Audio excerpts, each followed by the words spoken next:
네, 이복음에 정해주신 행복 목요일은 정주행 사랑방에 손님이 오시는 날인데요. 오늘은 포항 성시와 운동본부에서 지난 30일 서울 국회 앞에서 열린 포괄적 차별금지법 반대 집회에 동참했던 이야기를 들어보기 위해 포항 성시와 운동본부의 조근식 목사님 모시고 이야기 나눠보려고 합니다. 지금 제 옆에 나와 계신데요. 인사 나눠볼게요. 안녕하세요. 반갑습니다. 반갑습니다, 목사님. 네, 반가워요. 저희 처음 들으시는 분들을 위해 또 네. 목사님 청취자분들께 소개와 인사 부탁드릴게요. 네, 포항성시와 운동본부 대표 본부장을 맡고 있는 조근식 목사입니다. 포항 침례교회를 섬기고 있고요. 또 이렇게 우리 CBS의 청자들과 함께 사랑의 교제 나눌 수 있어 감사합니다. 네. 네, 목사님 먼저 지난달 30일에 포괄적 차별금지법 반대 집회에 참석하고 오셨는데요. 당시에 집회 분위기가 어땠는지 궁금해요. 이 집회가 시작되게 된 것부터 좀 설명을 하는 게 나을 것 같은데, 한국의 각 지역마다 성시와 운동본부가 결성되어 있어요. 그래서 지난 17일 날 사실은 좀 갑작스럽게 차별금지법이 너무 이게 문제가 되기 때문에 각 지역 대표 본부장 회의를 대전에서 갖게 되었어요. 그래서 그때 이제 많은 의논 끝에 그냥 적당하게 성명서만 발표하고 또 어떤 그 반대 시위만 할 게 아니고 각 지역을 대표하는 목회자들이 여의도에 올라가서 국회의원들 좀 도전하고 감동하는 집회를 하자. 최소한 한 지역에서 목회자 100명씩. 그래서 결정을 하고 각 시도에 와서 준비를 하고 그리고 날짜를 30일 D-Day를 삼은 거죠. 포항은 다른 도시에 비해서 사실은 교회 규모가 적죠. 그럼에도 92명 목회자가 여의도 11시에 지역 대표 본부장들 기자회견, 그다음에 전체 모인 목회자들만 1000명, 또 기자들의 이야기로는 일반 평신도들도 광고를 보고 참여해서 약 2000명 정도가 모여서 첫 번째로 예배를 드리고 그다음에 기도회를 하고 또 왜 이 포괄적 차별금지법을 반대하는지 그래서 집회를 하고 포항에 도착하니까 한 저녁 7시 정도 하루 종일 고생하셨죠.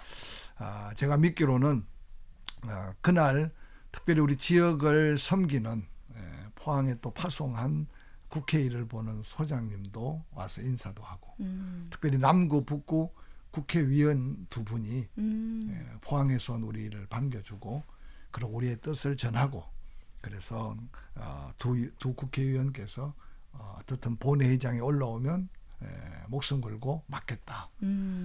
또 전라 지역에 있는 각 교회들이 지역에 있는 국회의원들을 또 개인적으로 만나고 그래서 하나님 도와주시겠지만 많은 성도들이 기도하고 또 많은 목회자들이 관심 갖고 있기 때문에 아마 다시는 차별금지법이 국회에 상정되지 않기를 기대하고 있습니다. 네. 근데 원래 애초 예상했던 인원은 1000명 가량이었잖아요.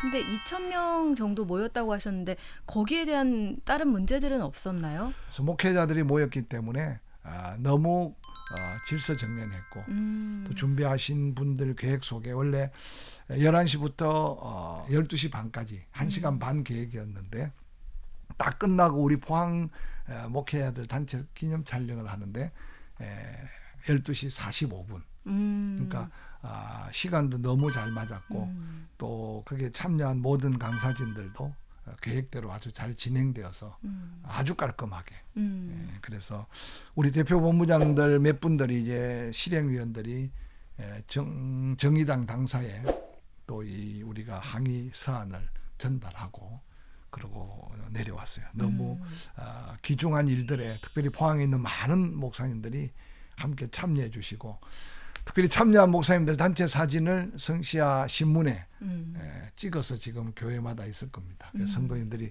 우리 교회 목사님 참석했나 안 했나 바쁘셔서 아마 못하신 분도 있겠지만 이번에 갈 때 물질로도 후원해 주시고 또 간식으로도 후원해 주시고 그래서 많은 후원자와 함께 마음을 합해서 어떤 분이 그러더라고요. 포항에 목사님들이 92명이 어떤 목표를 가지고 움직인 게 포항의 기독교 역사의 처음이었다. 그래서 그만큼 마음들이 모아진 것에 감사를 드리죠. 그럼 모이셨던 92개 교회의 목사님들은 전 교단이 여러 교단이 모였군요. 그렇죠. 포항에 소속돼 있는 초교파, 음, 그다음에 특별히 성시아 운동본부의 이사님들 교회 필수 참석이고. 아, 그러셨군요. 또 궁금한 게요. 이게 지금 말씀하신 대로 포항시에서만 참석한 게 아니고 다른 지역, 부산, 경남, 대전, 광주, 전남 등에서 참석했다고 얘기하셨잖아요. 예. 그 다른 지역 교계의 여론은 또 포항시랑 좀 다른 부분이 있나? 어떤 색깔을 가지고 있는지 궁금해요. 좋은 질문인데요. 이번에 참 놀라운 것은 포괄적 차별금지법만큼은 한국 교계 안에 공통분모가 생겼어요. 정치적인 이념이나 정당적인 관심이나 전혀 초월해서. 그래서 저희들이 대표 본부장들이 모였을 때 여의도 이례적인 어떤 행사로 끝나지 않고 각 지역에 돌아가서 각 지역 국회의원들과 면담 또 항의, 그래서 계속 기도하고 진행하기 때문에 이걸 통해 다시는 뭐 서울시 광장에 동성애 축제가 없어지고 또 이런 어떤 성차별하지 않는 곳에 지나친 법률화되는 이런 것들을 막을 수 있는 어떤 기회가 될 줄로 확실히 믿습니다. 네, 그렇군요. 그러면 조금 더 자세하게 알고 싶은 것들이 있는데요. 이번에 가셨던 집회가 포괄적 차별금지법 반대 집회였는데 이 차별금지법이라는 게 언제 발의된 법안이고 또 어떤 법인지 조금 설명이 필요할 것 같아요. 지금 사실은 우리나라에요 이미 개별적 차별 금지를 법령으로 정하고 있어요. 대부분 국민들이 그동안 차별받고 있는 사람들이 소외됐다고 생각하고 이름이 차별금지법이니까 이름만 듣고 당연히 차별하지 않아야지 생각하는데 이미 입법화되어 있는 개별적 차별금지법이요. 성별에 대해서 양성평등기본법, 남녀고용평등법, 근로기준법, 또 형의 집행 및 수용자의 처우에 관한 법률, 군에서의 형의 집행 및 군수용자 처우에 대한 법률, 법령, 국가공무원법, 지방공무원법, 문화다양성법, 장애에 대해서도요, 장애인 차별금지법, 또한 연령에 대해서도 연령차별금지법, 혼인 여부에 대해서 임신, 출산, 가족 형태 등의 차별을 금지하는 법령, 또 출신 지역, 출신 국가, 출신 민족, 인종, 피부색 차별 금지하도록 세부적인 법령이 되어 있고요. 또 심지어는 정가를 범한 자도 차별 금지하는 법령이 되어 있고 사상 또는 정치적 이념에 대한 차별 금지도 법령으로 되어 있고요. 병력에 대해서 병력, 그래서 특별히 어떤 병을 앓고 있느냐에 대해서도 이미 개인적 차별 금지를 하지 못하도록 법령화가 되어 있고요. 특별히 고용 형태, 사회 신분에 대해서도 개인적 차별 금지를 하지 못하도록 법령화되어 있고 특별히 종교에 대해서도 차별 금지를 하지 못하도록 법령화가 되어 있어요. 이렇게 다 이미 기본 법령 속에 차별 금지가 되어 있는데 왜 그러면 국가인권위원회를 중심으로 해서 이 포괄적 차별금지법을 만드느냐? 이것은 바로 그 법령을 통해서 또 다른 어떤 차별을 가질 수 있는 엄청난 악법이 되어가고 있는데 차별을 금지하라는 법령만 가지고 있다 보니까 차별에 대한 그걸 어겼을 때 그에 대한 어떤 제재를 가하는 2차 제재가 차별금지법 안에 들어있어요. 그래서 시행명령이나 이행강제금이나 징벌적 손해배상이나 심지어는 행사처벌까지 할 수 있도록. 그 대부분 사람들은 지금 특히 동성애 하나만을 이야기한다면 동성애자들을 구원시켜야죠. 또 동성애자들을 사랑해야죠. 그러나 동성애의 차별금지 합법화가 된다면 내 자녀가 동성애를 빠져 있어도 권면할 수 없어요. 지금 사실은 전 세계에서 동성애로 인한 에이즈 1위가 대한민국입니다. 그런가요? 그 에이즈 중에서 특별히 청소년들 에이즈 발병률들은 전부 다 동성애로 인하여 이미 진행된다는 걸 다 자료가 증명돼 있어요. 뿐만 아니라 지금 서울이나 대구나 퀴어 축제라고 해서 그분들이 자신의 어떤 성의 정체감을 가지고 차별받지 않는 문화 속에 살고 있어요, 지금.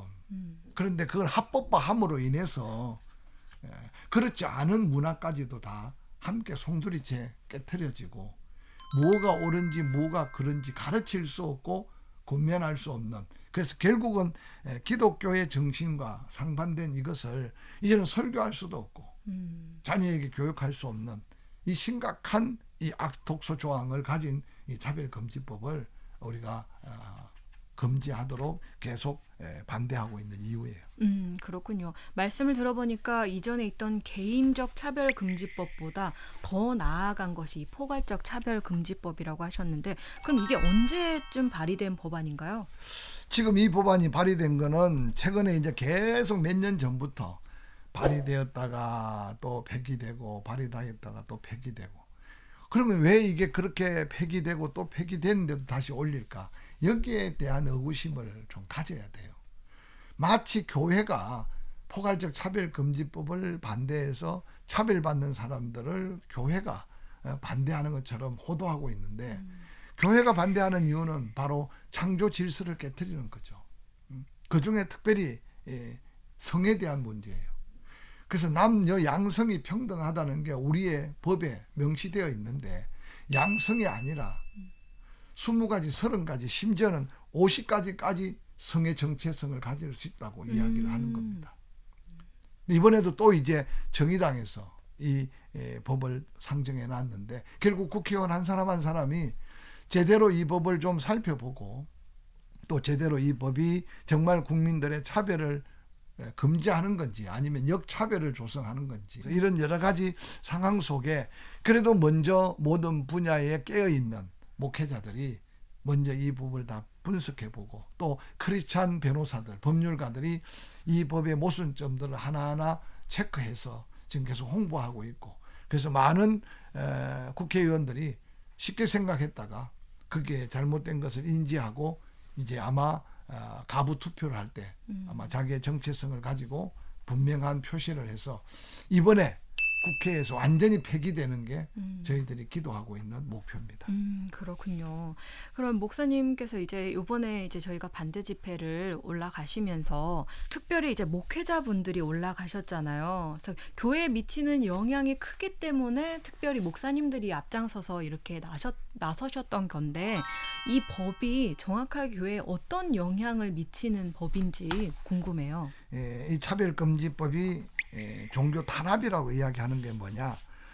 교회 주일 예배에서 반동성애가 성경적으로 문제가 있다라고 스웨덴 어떤 목사님이 설교했다가 징역 1개월 실형을 선고받았어요. 또 노방 전도지가 동성애를 하지 말라는 대자보가 들어있다고 해서 전도자가 체포되어서 유죄 판결을 받게 되고요. 또 동성애 금지하는 성경 구절이 적힌 유인물을 배포하다가 캐나다의 대법원에 정오 범죄로 $7,500 손해배상, 수십만 달러 소송 비용을 지불하라고 판결이 났어요. 영국의 고용재판소 동성애자 청소년 사역자로 채용하지 않는 영국 성공회 교회 손해배상 판결이 났고요. 또 영국 고용재판소에서는 직장에서 전도를 한 기독교인에 대해 징계가 정당하다는 판결이 났습니다. 뿐만 아니라 가정교육의 파괴로, 예를 들면 영국, 프랑스에는 엄마, 아빠 용어를 쓸 수 없어요. 양성평등을 이제 무시하게 되는 거죠. 그래서 부모 1, 부모 2, 부모 3 이렇게 우리 상상할 수 없는 지금 상황들이 벌어지고 있어요. 캐나다 온타리아주에는요, 자녀 성전환을 반대하는 부모의 양육권을 법에서 아예 빼앗아 버렸어요. 최근 10년간 영국에서 트랜스젠더라고 인식하는 청소년이 40배나 증가했어요. 4배가 아니고 40배나. 40배가. 그래서 이런 여러 가지 상황들이 앞으로 우리 사회에 미칠 영향들이 너무 크다는 거예요. 그래서 그런 것들을 미리 염려하면서 지금 이미 선진국에서 우리보다 앞서 차별금지법을 제정했던 나라들이 제정하고 나면 폐기하는 게 너무 어려워요. 또 뿐만 아니라 지금 국가인권위원회에서는 그러면 거기에 있는 동성애 조항만 빼면 어떻겠느냐라고 지금 타협점을 내놓았는데 제정이 되고 난 다음에 개정은 국민들의 합의로 국회의원들이 개정하는 게 아니라 그 위원들이 개정할 수 있어요. 그래서 이미 이 차별금지법 안에 있는 독소 조항으로 인하여 개정도 불가하고 이미 우리 법의 개인적 차별금지법으로 충분한 차별금지가 되기 때문에 이 포괄적 차별금지법은 더 이상 필요 없는 법이라는 걸 계속 강조하고 있는 거죠. 그렇군요. 앞서서 얘기해 주신 다른 국가, 이미 이 포괄적 차별금지법이 시행됐던 다른 국가의 사례들을 한번 얘기해 주셨는데 네, 좀 위험성이 있는 부분들이 많이 보이는 것 같습니다. 그럼 앞으로도 이 법안이 계속 논의가 될 텐데 이 문제에 대해 우리 크리스천들이 어떻게 관심을 가지면 좋을까요? 지금 교인들은 일단은 기도해야죠. 왜냐하면 법이라는 것은 결국 국회가 만들고 그 국회에 우리가 파송한 국회의원들이 그 법을 만듭니다. 그래서 혹이라도 지금 교회마다 많은 전단지, 많은 홍보 책자가 있기 때문에 젊은이들이 그냥 단순하게 개인 생각으로 아니 차별하지 말자는데 왜 그렇게 극성 많냐 그렇게 오해하고 있는 부분을 좀 더 이해시켜야 되고 또한 누군가를 위한 게 아니라 결국은 차별금지를 받지 않게 할 개인적 차별금지법을 더 잘 실행해 나갈 수 있기 위해서 포괄적 차별금지법을 반대하는 이유입니다. 그렇기 때문에 모든 성도들이 의식을 가지고 살펴봐야 돼요. 그렇군요. 목사님 말씀처럼 우리가 기도를 하면서 또 끊임없이 관심을 가져야 할 것 같습니다. 네, 목사님 오늘 이렇게 포괄적 차별금지법 반대 집회에 동참하셨던 또 그런 이야기들을 함께 나눠 보았는데요. 혹시 목사님 이제 마지막으로 하시고 싶은 말씀이 있다면 꼭 하시고 싶은 말씀이 있다면 한마디 해주세요. 정말 그리스도인이라면 다시 한번 우리가 그동안 얼마나 평화롭게 살았어요. 풍요롭게 살았잖아요. 그런데 이제는 나라와 민족을 위해 기도해야 될 때다. 그래서 이제는 우리 선조들이 정말 피 흘리며 기도하고 또 순교하며 기도했던 이 나라인데 우리는 이제 눈물이라도 흘려가며 기도해야 될 때 우리가 살고 있다. 그래서 우리가 우리 다음 세대에게 물려줄 조국 대한민국을 꿈꾸면서 특별히 기도해야 되고 어차피 우리 성경에 보면 문재인 대통령을 누가 투표하고 안 하고를 떠나서 하나님이 결국 뽑아 세우셨는데 저는 코로나19 또 이런 자연재해를 통해서 하나님이 우리를 뭔가 부르고 계시고 한국교회를 깨우고 있지 않나 저는 그렇게 생각해요. 그래서 이 방송을 듣거나 또 이 방송을 나중에 유튜브로 듣는 분들은 잠깐 기도하되 나 자신만을 위해서 나의 유익만을 위해서 구하던 기도가 이제는 나라와 민족을 위해서 기도해야 될 때다. 저는 그렇게 생각하면서 외치고 있어요. 네, 목사님의 또 개인을 위한 외침이나 열정이 아니라 나라를 위해서 또 이 한국 교회를 위해서 외치는 외침이 또 아름답게 들려집니다. 그럼 목사님 혹시 듣고 싶으신 찬양 있으시면 얘기해 주세요. 저는 요즘 부흥이라는 찬양을 새롭게 자주 들어요. 교회 부흥이 아니고 숫자적인 부흥이 아니고 이 땅의 황무함을 보십시오. 특별히 우리 이 포항 CBS를 듣는 애청자들은 좀 이 지역에 거룩한 영적 사명이 있다고 생각하고 수혜당한 어려운 이웃들 수혜헌금 한 푼 두 푼 해가 해결될 수 있는 부분이 아니에요. 왜냐 워낙 광범위하게. 그래서 이 땅의 황무함을 우리가 먼저 눈으로 깨어서 보고 하나님 앞에 보십시오. 다시 한번 이 나라를 세워주십시오. 기도 부탁드리는 거는 8월 14, 15 포항의 청소년들을 깨우기 위해서 포항성시아운동본부 다음 세대위원회에서 정말 어려운 시기인데도 영적 수련회를 합니다. 오, 그렇군요. 포항 중앙침례교회 장소를 허락하고 포항에 있는 초교파 청소년들 중고등부 청년까지 그래서 좋은 강사님을 모시고 집회가 있으니까 관심 있는 목회자들 또 관심 있는 자녀들 함께 오셔서 함께 울부짖으면서 불을 받고 사명을 받고 그리고 나라 민족 위해서 깨어있는 기회가 되었으면 좋겠습니다. 기대합니다. 마지막까지 이렇게 또 깨알 홍보까지 해주셨네요. 네, 목사님 오늘 함께해 주셔서 정말 감사드립니다. 감사합니다. 네, 지금까지 포항 성시화 운동본부의 조근식 목사님과 함께했습니다.